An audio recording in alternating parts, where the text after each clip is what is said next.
Buenos días, hermanos y hermanas de las iglesias cristianas de Rancho Alegre, Agua de Niño y Río Sapo en el estado de Oaxaca, de la iglesia de San Mateo Jalpa Xochimilco y de las iglesias de Yecapixtla y San Pedro Tlalmimilulpan en Morelos. A nuestros hermanos que se congregan en otros movimientos y a los amigos que también nos ven y escuchan a través del canal oficial de nuestra congregación, la Divina Trinidad. Les comparto, hermanos y hermanas, que seguimos atentos al momento en que las autoridades de la Secretaría de Salud y del Gobierno de la Ciudad de México den la autorización correspondiente para poder reanudar los servicios presenciales, ya que al momento la zona continúa en semáforo rojo, a pesar de que ya algunos estados de la República Mexicana pasaron a semáforo amarillo. Mientras tanto, hermanos, nos gozamos de seguir compartiendo la bendita palabra de Dios a través de los medios electrónicos de comunicación y que tanto en Morelos como en Oaxaca ya se pueda compartir presencialmente. Hasta el día de hoy hemos visto ya 4 capítulos completos del estudio base acerca de la vida de Pablo y en particular la carta a los Gálatas en la escuela dominical. En este día veremos el capítulo siguiente que se divide en 3 partes: la conversión de Saulo, su preparación como apóstol y el bloque de herederos de la promesa. Esta última parte es la que le da nombre al estudio del día de hoy, herederos de la promesa, y abarca en específico el capítulo 3, versículos 15 al 18, de la carta a los Gálatas.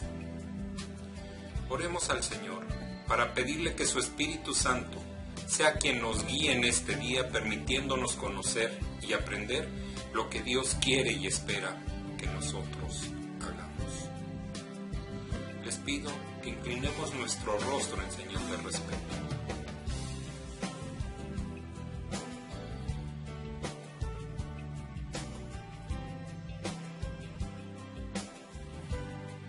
Padre eterno, Dios todopoderoso, nos humillamos delante de tu presencia, agradeciéndote antes que todo que a través de tu Hijo amado, nuestro Señor Jesucristo, hemos triunfado sobre cada circunstancia que hemos enfrentado.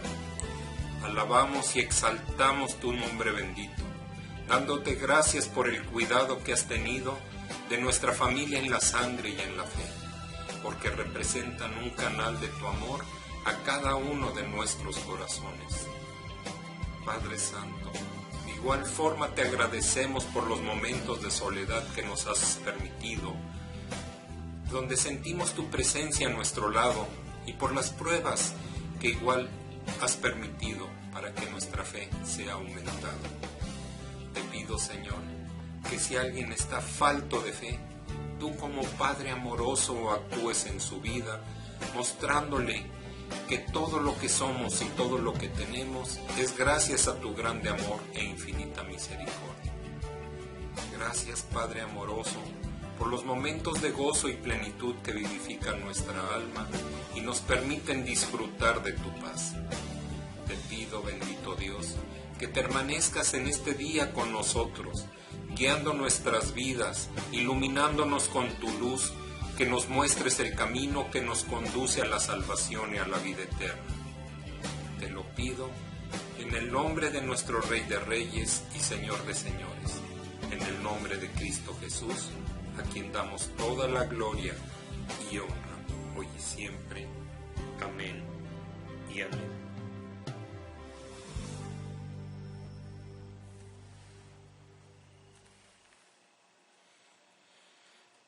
La alabanza que los invito a escuchar en estos momentos nos muestra el poder con el que nos cubre y nos rodea nuestro Dios con su infinito amor.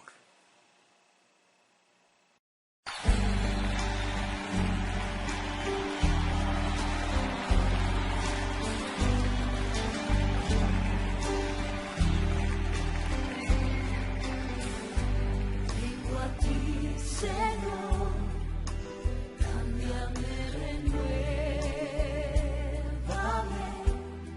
con la gracia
La semana pasada, nuestro hermano pastor José Castillo nos habló de que fuimos redimidos de la maldición, ya que nuestro Señor Jesucristo llevó nuestra maldición, no cuando nació, ya que como vemos en el Evangelio de Lucas en su capítulo 1, versículo 35, fue llamado un ser santo.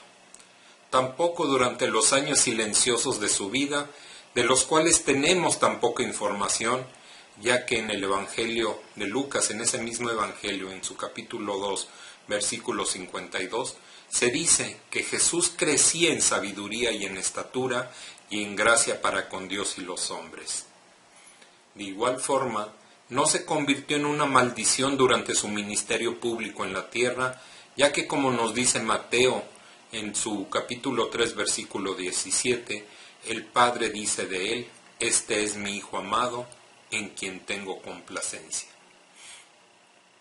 Entonces, hermanos, tiene que haber sido mientras estaba colgado de la cruz cuando se convirtió en una maldición, pero no durante las primeras 3 horas en la cruz, porque cuando Jesús se ofreció al sacrificio, no había mancha ni imperfección en él.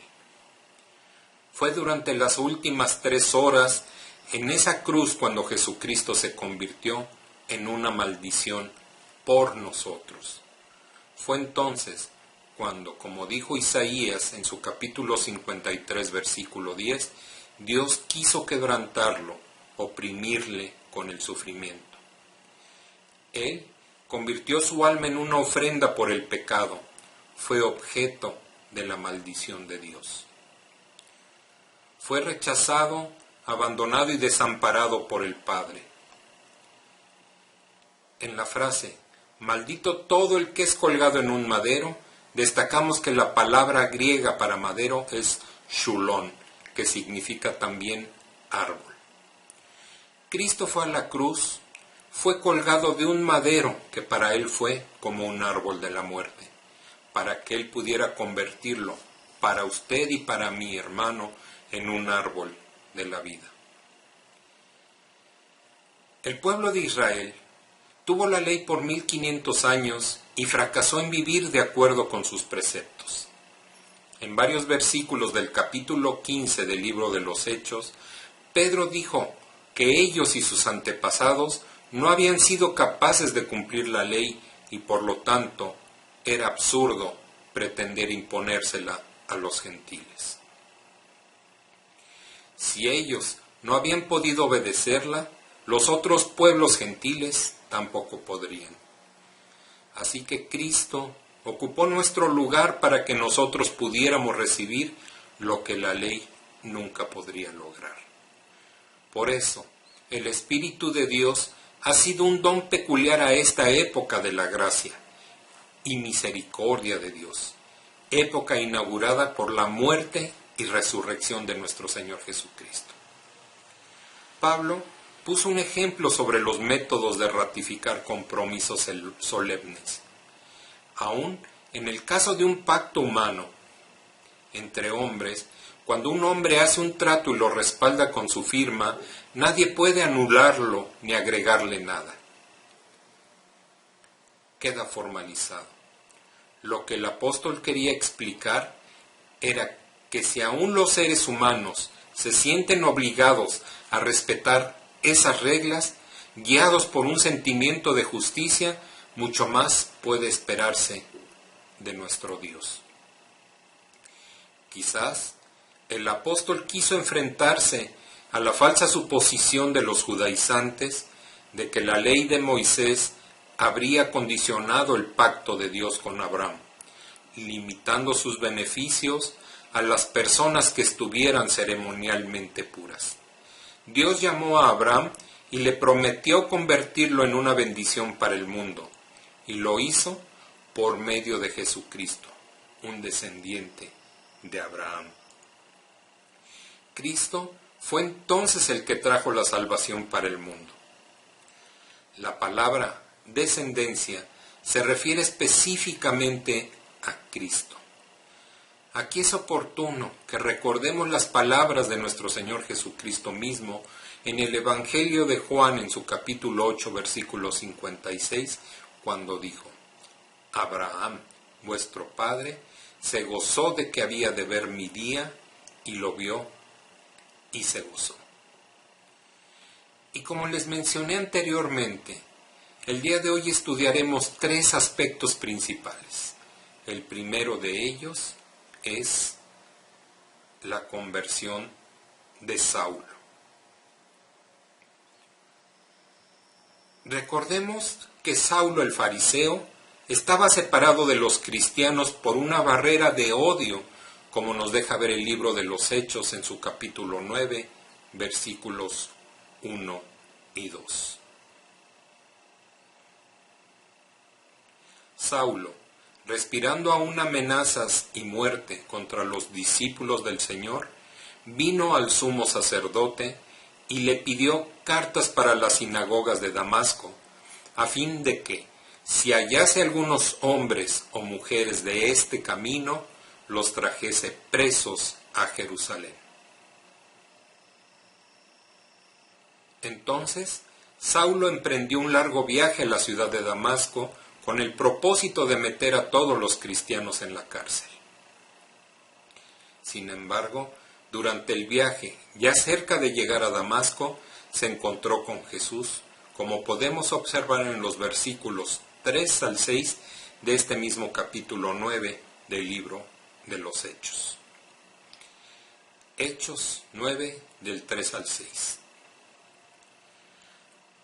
Mas yendo por el camino, aconteció que al llegar cerca de Damasco, repentinamente le rodeó un resplandor de luz del cielo.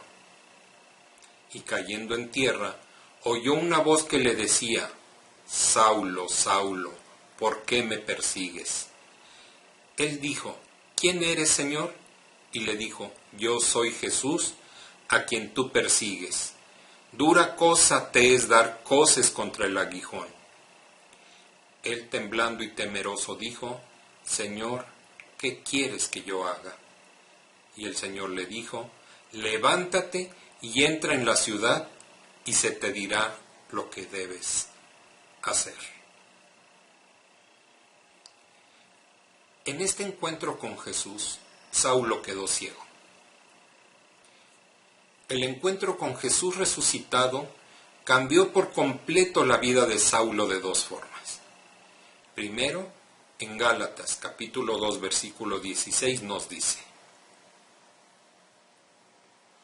sabiendo que el hombre no es justificado por las obras de la ley, sino por la fe de Jesucristo, nosotros también hemos creído en Jesucristo para ser justificados por la fe de Cristo y no por las obras de la ley, por cuanto por las obras de la ley nadie será justificado. Antes de encontrarse con Jesús, Saulo estaba tratando de salvarse a sí mismo, haciendo lo que exigía la ley de Moisés, y por lo tanto, esta barrera lo separaba de Dios. Después de este encuentro con nuestro Señor Jesucristo, Saulo fue justificado ante Dios por medio de la fe en Cristo, y la barrera se vino abajo. El segundo gran cambio fue que él estaba dispuesto ahora a llevar las buenas nuevas a los gentiles, como nos deja ver la carta a los Gálatas en su capítulo 1, versículo 16, mientras que antes, como fariseo, estaba separado de ellos por la misma barrera de la ley. Gálatas 1:16 nos dice: revelar a su Hijo en mí, para que yo le predicase entre los gentiles. No consulté enseguida con carne y sangre. Antes, la ley y la circuncisión formaban una barrera, no solo entre Saulo y Dios, sino entre Saulo y los gentiles, impidiendo así que la bendición prometida a Abraham llegara a los gentiles por el ministerio de Saulo. Pero ahora, a partir de ese momento, todo había cambiado. Después de encontrarse con Cristo, Saulo estaba separado tanto de Dios como de los gentiles por una barrera que estaba formada por la ley de Moisés y la circuncisión.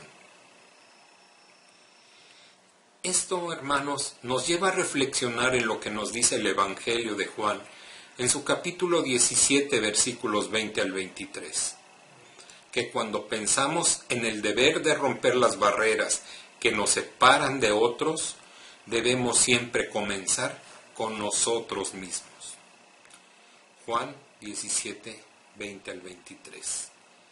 Mas no ruego solamente por estos, sino también por los que han de creer en mí por la palabra de ellos, para que todos sean uno, como tú, oh Padre, en mí y yo en ti, que también ellos sean uno en nosotros, para que el mundo crea que tú me enviaste. La gloria que me diste, yo les he dado para que sean uno, así como nosotros somos uno. Yo en ellos y tú en mí, para que sean perfectos en unidad, para que el mundo conozca que tú me enviaste y que los has amado a ellos, como también a mí me has amado.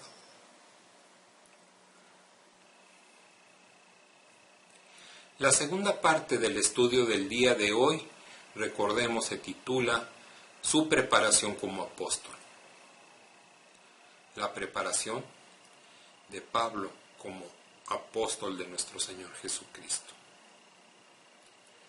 Destruida ya la barrera de odio y orgullo que separaba a Saulo de los gentiles, Cristo comenzó a prepararlo para ser su apóstol a los gentiles. En principio, Saulo no pudo ver ni comer por 3 días. Durante este tiempo solo podía orar.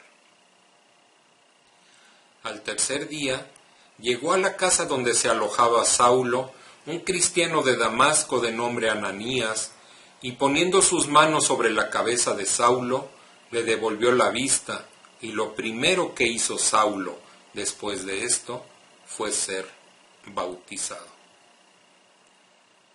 Veamos qué nos dice el libro de los Hechos en su capítulo 9, versículos 17 y 18 al respecto.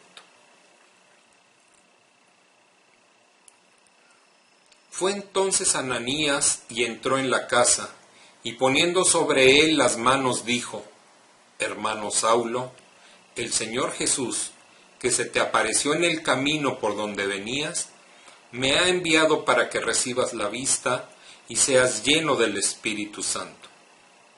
Y al momento le cayeron de los ojos como escamas, y recibió al instante la vista, y levantándose fue bautizado.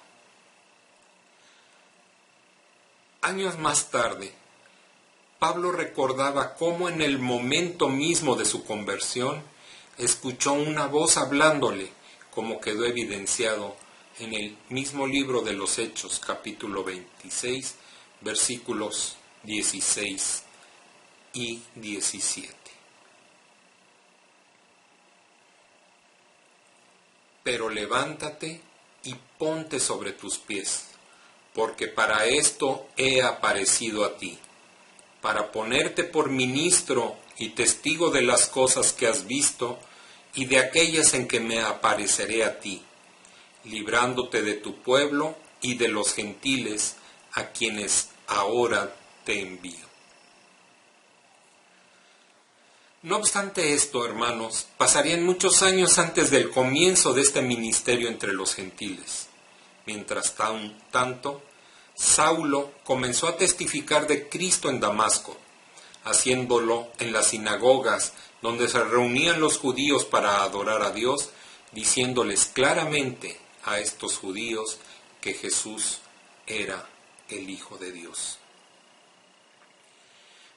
Pero Saulo no se quedó todo este tiempo en la ciudad de Damasco. Él se dirigió a la región de Arabia, donde se quedó unos 3 años, que habrá sido un periodo de preparación para su trabajo como el apóstol del Señor a los gentiles. De esta manera, al estar solo con el Señor, Saulo debe haber estudiado el Antiguo Testamento desde un nuevo punto de vista, diferente a como él lo había aprendido. Así que fue probablemente en Arabia, durante este periodo de 3 años, cuando el Señor mismo le reveló a Saulo muchas de las grandes verdades acerca de Cristo y la salvación por la fe en Él, que Pablo posteriormente escribió en su carta a los Gálatas, ya que debemos recordar que, como él mismo afirma, no fueron los demás apóstoles quienes le enseñaron estas cosas, sino que las recibió directamente de Jesucristo. Después de estos años en Damasco y Arabia, por fin Saulo volvió a Jerusalén y trató de unirse a otros cristianos. Sin embargo, estos le tenían miedo, pensando que no era un verdadero creyente y que posiblemente solo fuera un espía para los judíos. No obstante esto, el propósito de Dios se cumpliría a través de Bernabé, quien tuvo el valor de ayudarlo y lo presentó con los otros apóstoles, conociendo primeramente a Pedro y a Jacobo, o Santiago, como también nos lo deja ver la Sagrada Escritura, hermano de nuestro Señor Jesucristo, quien dirigían ellos la iglesia de Jerusalén. En Jerusalén, Saulo también testificó a los judíos acerca de Cristo, quienes, enfurecidos por esto, por su conversión al cristianismo, trataron de matarlo. Para salvarlo de esas intenciones, los cristianos lo mandaron rápidamente a Tarso, su ciudad de origen. Así como Pablo fue inmediatamente después de su conversión a los judíos, diciéndoles que él ahora creía en Jesús como el Hijo de Dios, ¿cómo podría usted, hermano o hermana, decirle de la mejor forma a sus familiares y amigos que ahora es cristiano? ¿Cómo les puede compartir el Evangelio de nuestro Señor? Quizá ayudaría a considerar que Pablo necesitó un periodo largo en Arabia para prepararse en oración y doctrina antes de estar listo para su ministerio como apóstol a los gentiles. Quizás nosotros no necesitemos tanto tiempo, hermanos, pero sí necesitamos estar en oración y ayuno, pidiéndole al Señor que su Espíritu Santo sea el que nos guíe en ese ministerio que nos ha sido encargado, en ese mandamiento de nuestro Señor Jesucristo de ir y compartir las buenas nuevas a quienes no conocen de ello. El tercer bloque del estudio del día de hoy, que es el que da nombre a esta escuela dominical, es, como ya dijimos anteriormente, herederos de la promesa, que abarca en la carta a los Gálatas, en su capítulo 3, los versículos 15 al 18. La historia del encuentro de Saulo con Jesús es uno de los más extraordinarios relatos que podemos encontrar en la Sagrada Escritura. De la negra oscuridad de tratar de lograr la salvación cumpliendo la ley, Pablo salió a la luz resplandeciente al darse cuenta de la maravillosa verdad de que había sido justificado ante Dios por la fe y redimido de la maldición de la ley. La tercera verdad que Pablo experimentó por primera vez como resultado de su conversión a Cristo es que somos herederos de la herencia de Dios, como nos lo deja ver el pasaje de Gálatas 3, del 15 al 18, que empezaremos a analizar a continuación. En el versículo 15, Pablo dijo, Gálatas 3:15, hermanos, hablo en términos humanos, un pacto, aunque sea de hombre, una vez ratificado, nadie lo invalida ni le añade. Aquí Pablo puso un ejemplo sobre los métodos de ratificar compromisos solemnes. Aún en el caso de un pacto humano, cuando un hombre hace un trato y lo respalda con su firma, nadie puede anularlo ni agregarle nada. Lo que el apóstol quería explicar era que, si aún los seres humanos se sienten obligados a respetar esas reglas, guiados por un sentimiento de justicia, mucho más puede esperarse de Dios. Quizás el apóstol quiso enfrentarse a la falsa suposición de los judaizantes de que la ley de Moisés habría condicionado el pacto de Dios con Abraham, limitando sus beneficios a las personas que estuvieran ceremonialmente puras. Leamos ahora el versículo 16 de este capítulo 3 de la epístola a los Gálatas. Ahora bien, a Abraham fueron hechas las promesas y a su simiente. No dice y a las simientes, como si hablase de muchos, sino como de uno, y a tu simiente, la cual es Cristo. Como ya mencionamos anteriormente, Dios llamó a Abraham y le prometió convertirlo en una bendición para el mundo, y lo hizo por medio de Jesucristo, un descendiente de Abraham. Cristo fue entonces el que trajo la salvación para el mundo. La palabra simiente se refiere específicamente a Cristo, como quedó asentado en Génesis 22:18. En tu simiente serán benditas todas las naciones de la tierra, por cuanto obedeciste a mi voz. Recordemos también las palabras de Cristo en el Evangelio de Juan, capítulo 8, versículo 56.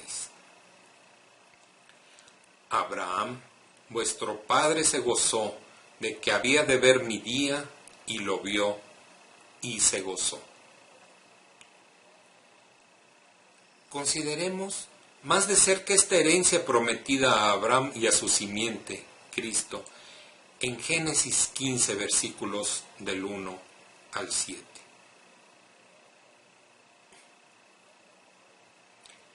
Después de estas cosas, vino la palabra de Jehová a Abraham en visión diciendo: no temas, Abraham, yo soy tu escudo, y tu galardón será sobremanera grande. Y respondió Abraham: Señor Jehová, ¿qué me darás siendo así que ando sin hijo, y el mayordomo de mi casa es ese Damaseno Eliezer? Dijo también Abraham: mira que no me has dado prole, y aquí que será mi heredero un esclavo nacido en mi casa. Luego vino a él palabra de Jehová diciendo: no te heredará éste, sino un hijo tuyo será el que te heredará. Y lo llevó fuera y le dijo: mira ahora los cielos y cuenta las estrellas, si las puedes contar. Y le dijo: así será tu descendencia. Y creyó a Jehová, y le fue contado por justicia. Y le dijo: yo soy Jehová, que te saqué de Ur de los Caldeos, para darte a heredar esta tierra. En ese momento, Abraham no tenía hijo y estaba preocupado por quién habría de heredarlo. Sin embargo, Dios le contestó que no heredaría a su esclavo, sino un hijo suyo, y que lo que le heredaría sería la tierra donde él estaba. La fe de Abraham se proyectaba mucho más allá de la tierra de Canaán, hacia una herencia muchísimo mejor, una herencia celestial, como nos deja ver la carta a los Hebreos, capítulo 11, versículo 16. Pero anhelaban una mejor, esto es, celestial, por lo cual Dios no se avergüenza de llamarse Dios de ellos, porque les ha preparado una ciudad. Aún después de apoderarse de la tierra de Canaán, los judíos fueron atacados continuamente por pueblos enemigos y hasta fueron arrojados de allí a causa de sus pecados. Por eso, desde hacía mucho tiempo, los judíos devotos habían comenzado a comprender que la frase heredar la tierra indicaba una patria celestial que les daría el Mesías, una tierra libre de toda violencia y llena de la paz de Dios. Leamos ahora el versículo 17 de este capítulo 3 de la epístola a los Gálatas. Gálatas 3:17 nos dice: Esto pues digo, el pacto previamente ratificado por Dios para con Cristo, la ley que vino 430 años después, no lo abroga para invalidar la promesa. Dios hizo una promesa, un pacto con Abraham. Cuando, al avanzar la historia, llegó la ley 430 años después, no cambió nada relacionado con las promesas hechas a Abraham. En realidad, Dios nunca falta a su palabra, nunca incumple sus promesas y le había prometido al patriarca que le iba a dar una tierra, un hijo y un pueblo formado por multitudes que resultarían imposibles de contar. Dios cumplió esa promesa y de Abraham provino la nación de Israel y otras naciones, pero las promesas fueron transmitidas por medio de Isaac, cuya línea de descendencia condujo a nuestro Señor Jesucristo, llamado la simiente en el versículo 16. Dios también le prometió a Abraham que le convertiría en una bendición para todos los pueblos de la tierra. La única bendición que el mundo puede recibir está en Cristo. No creo, sinceramente, que el mundo esté en condiciones de ofrecerle a usted, hermano o hermana, un trato beneficioso. Pero nuestro Señor Jesucristo ha sido provisto para usted y para mí como el don supremo que Dios ha concedido. Y Él ha prometido que salvará a aquellos que confíen en Cristo. Si todavía no confía en Cristo, usted que está viendo esta predicación, esta escuela dominical, ¿no querrá usted ser uno de los salvados por esa fe? Le dejo la pregunta para reflexionar. Leamos ahora lo que dice el versículo 18 de este capítulo 3 de la carta a los Gálatas. Porque si la herencia es por la ley, ya no es por la promesa, pero Dios la concedió a Abraham mediante la promesa. La promesa relacionada con Cristo fue hecha antes de que la ley de Moisés fuera entregada, y esa promesa fue tan válida como si no se hubiera dado la ley. La promesa fue hecha independientemente de la ley. Entonces surge una pregunta: ¿por qué fue dada la ley? ¿Cuál es su valor? Ahora, no hay que pensar que Pablo estaba quitando la importancia a la ley. Más bien, estaba tratando de ayudar a la gente para que entendiese el verdadero propósito de la ley.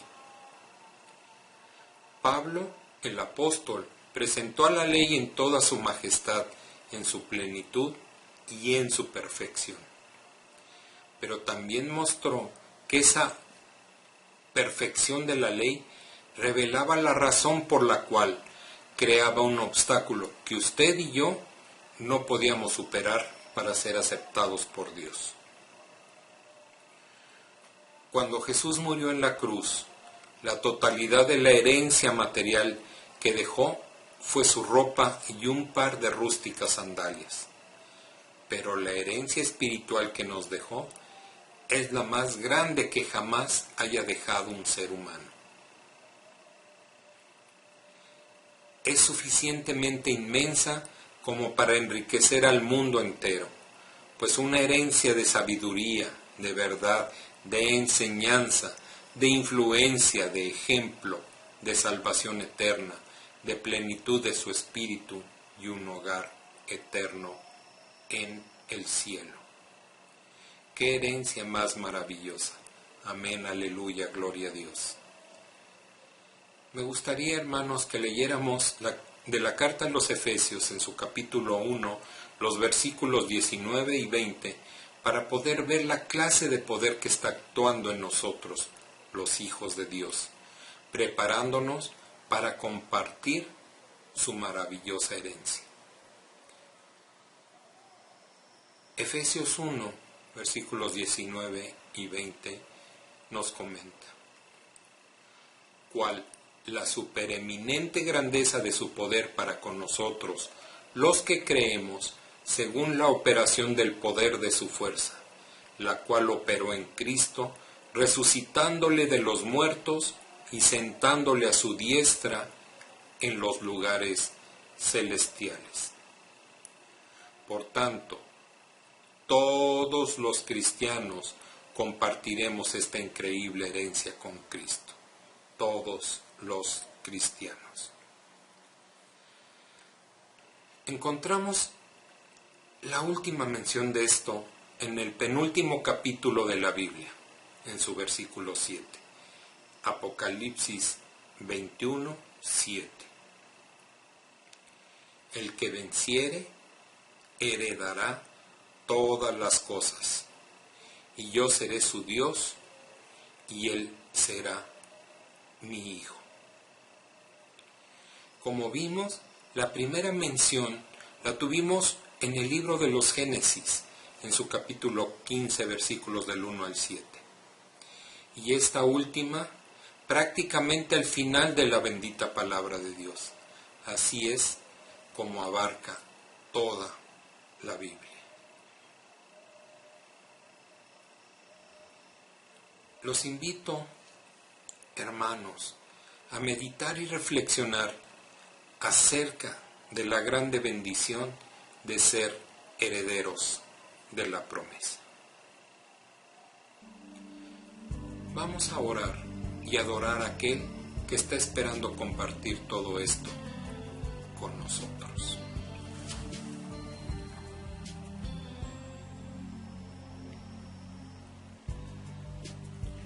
Dios Padre Todopoderoso, que habitas en todos los cielos, te agradecemos por la palabra que fue compartida el día de hoy en esta escuela dominical.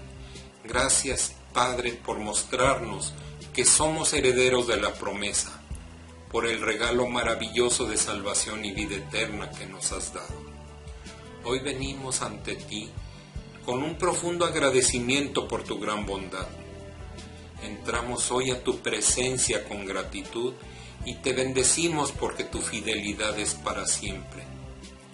Permítenos estar dispuestos a servir en tu obra con gratitud en el corazón y alabanzas en nuestros labios.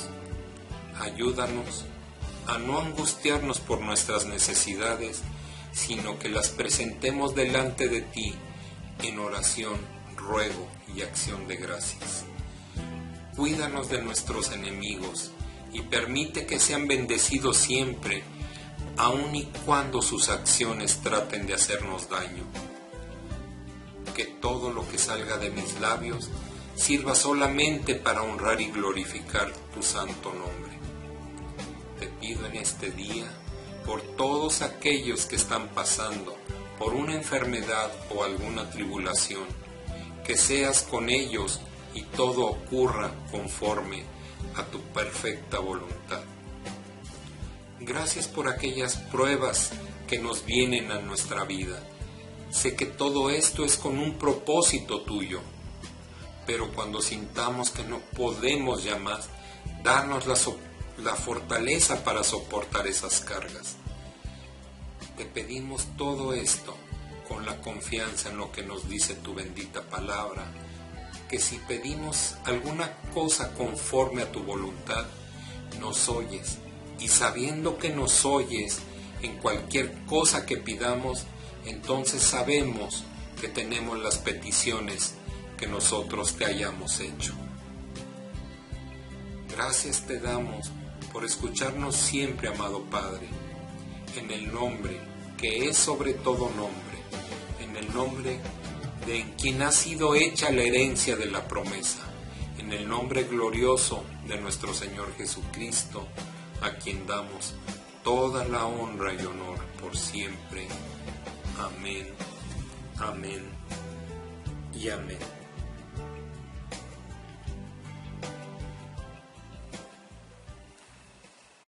Oh, sí, Señor. Hemos venido a adorarte, a exaltarte. Señor, nuestro mayor deleite es tributarte a ti toda la gloria y estar en tu presencia. Eso es lo mejor para nosotros. Vamos a cantar al Señor. Venimos ante ti, Señor, para adorarte, para exaltarte.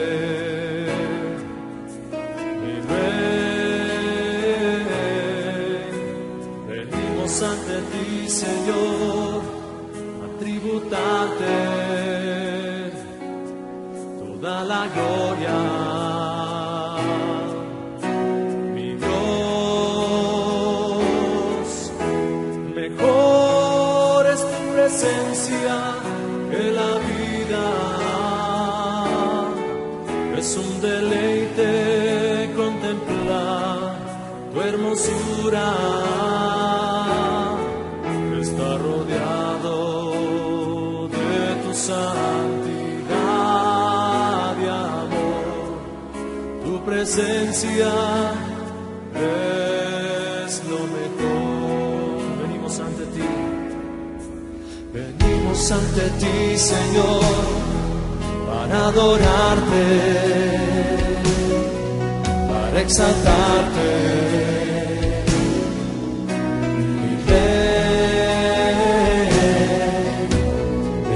Ante ti, Señor, a tributarte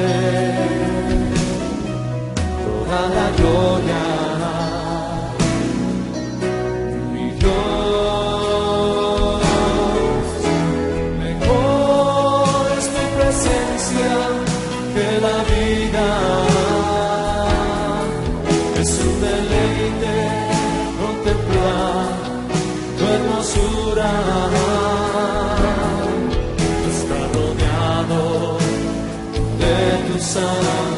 Santidad y amor, tu presencia es lo mejor. Mejor es tu presencia que la vida. Mejor es tu presencia que la vida. Es un deleite contemplar tu hermosura. Está rodeado de tu santidad y amor. Tu presencia es lo mejor. Tu presencia es lo mejor. Tu presencia es lo mejor.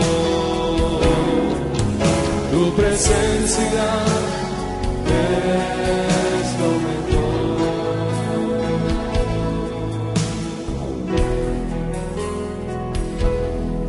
Sí, Señor, anhelamos permanecer en tu presencia.